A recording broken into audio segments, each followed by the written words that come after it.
L'objectif de la journée, c'est de faire les vendanges.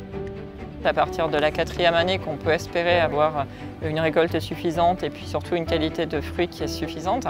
Clairement, les blancs sont très sucrés, les rouges sont très bons. Il y a de très bons arômes sur ces fruits. On se trouve sur la caserne Napoléon. C'est un bâtiment qui avait été construit en 1853 pour héberger les troupes. Donc maintenant, il est occupé par des personnels et des directions administratives. Et on se trouve juste à côté de la Seine, en plein cœur de Paris, dans le 4e arrondissement.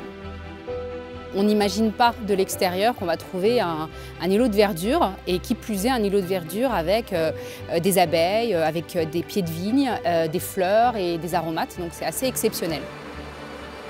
Il y a 800 mètres carrés de toiture qui sont divisés en 2 espaces, un espace potager et un espace vigne. L'objectif, c'est de développer une culture agricole en toiture sur des surfaces qui sont non valorisées en ville. On est sur une rénovation importante qui n'a pas nécessité de changer la structure du bâtiment.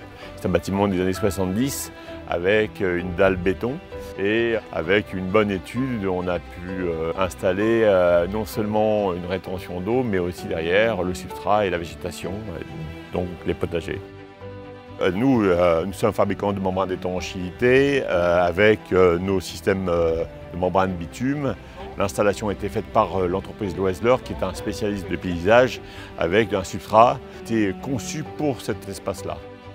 Là, on a le bénéfice de cette nappe phréatique qui permet d'avoir un substrat humidifié en dessous et donc de beaucoup moins arroser et d'avoir une réserve d'eau qui se maintient après intempéries pendant une bonne semaine.